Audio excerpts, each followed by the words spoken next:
Welcome to my channel. நம்ம இன்றைக்கி பார்க்க போகிறது ஒரு சூப்பரான வெண்டைக்காய் ஃப்ரை தாங்க பார்க்க போகிறோம். எல்லார் மாதிரியும் பண்ணாமல் கொஞ்சம் வித்தியாசமான முறையில் அதை செஞ்சு கொடுத்தா குழந்தைங்களுக்கு ரொம்ப பிடிக்கும். நம்மளுக்குமே ஒரு வித்தியாசமான டேஸ்ட்டில் சாப்பிட்ட மாதிரி இருக்கும். அதுக்காக தான் இப்போ அதை எப்படி பண்ணலான்னு பார்த்துடலாம் வாங்க. ஒரு கடாயில் நான் எண்ணெய் ஊற்றிருக்கேன். எண்ணெய் நல்லா சூடானவுடனே கடுகு கருவேப்பிலை போட்டு தாளித்து விட்டுக்கிட்டேன். கொஞ்சமாக வெங்காயம், இது ஆப்ஷனல் தான், வேணும்னா போட்டுக்கோங்க, இல்லாட்டி ஸ்கிப் பண்ணிடலாம். இப்போ வெங்காயம் நல்லா வதங்கினதுக்கப்புறம் நான் வெண்டைக்காயை நீட்டமாக கட் பண்ணி எடுத்து வச்சுருக்கேன்.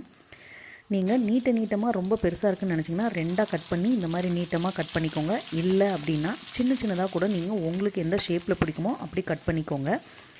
இந்த மாதிரி வெண்டைக்காயை நல்லா நீட்டமாக கட் பண்ணிவிட்டு நல்லா எண்ணெயில் வதக்கி எடுத்துக்கோங்க. முதல்ல நிறையா இருக்கிற மாதிரி இருக்கும், வதங்கினதுக்கப்புறம் ரொம்ப கம்மியாயிருங்க. அதனால் கொஞ்சமாக உப்பு சேர்த்துக்கோங்க, சீக்கிரமாக வறுபட்டுரும். இப்போ இந்த வெண்டைக்காயை நல்லா வதக்கி எடுத்துக்கலாம். நான் அது கூட கொஞ்சோண்டு மஞ்சப்பொடி உப்பு ரெண்டும் சேர்த்து நல்லா வதக்கியிருக்கேன். இது நல்லா வதங்கணும், அந்த பிசுபிசுப்பு தன்மை நல்லா போகணுங்க. நீங்கள் வெறுமனா ட்ரையாக வதக்குனிங்கன்னா கொஞ்சம் நேரம் ஆகும்.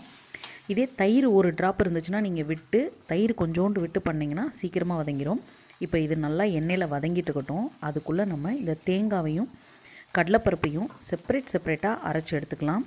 நான் இப்போ இந்த பாருங்கள், கடலைப்பருப்பு வறுத்து எடுத்து வச்ச நெடக்கடலைப்பருப்பு உங்களுக்கு எவ்வளோ தேவையோ அந்தளவு எடுத்துக்கோங்க. நான் ஃபஸ்ட்டு தேங்காவை மேலே இருக்கிற ப்ரௌன் கலரில் இருக்கலாம் அதை சீக்கிட்டு வெறுமனா தேங்காய் பூ மாதிரி அடித்து எடுத்து வச்சுருக்கேன் மிக்சியில், ட்ரையாக தண்ணி இல்லாமல்.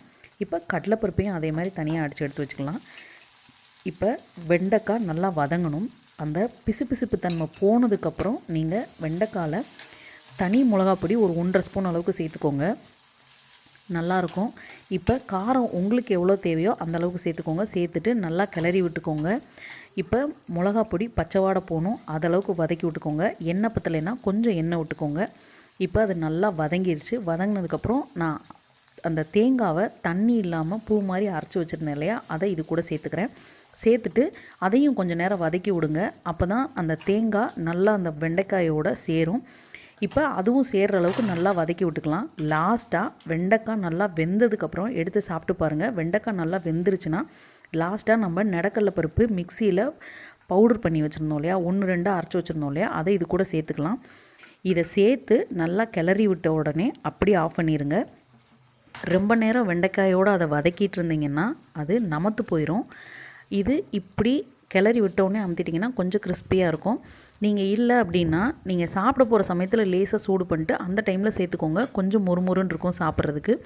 இப்போ நம்மளுக்கு வெண்டைக்காய் சூப்பராக ரெடி ஆயிடுச்சு. இதை ஒரு தயிர் சாதம் பருப்பு சாதத்தோடு வச்சு சாப்பிட்டிங்கன்னா செம்மையாக இருக்குங்க. வீட்டில் நீங்களும் இதே மாதிரி ட்ரை பண்ணி பாருங்கள். உங்களுக்கு பிடிச்சிருந்துச்சுன்னா வீடியோ லைக் பண்ணுங்கள், ஷேர் பண்ணுங்கள், சப்போர்ட் பண்ணுங்கள், அப்படியே சப்ஸ்கிரைப் பண்ணுங்கள், அப்படி பெல் ஐக்கானை கிளிக் பண்ணுங்கள். அப்போ தான் நான் ரெகுலராக போடுற வீடியோஸை உங்களால் பார்க்க முடியும்.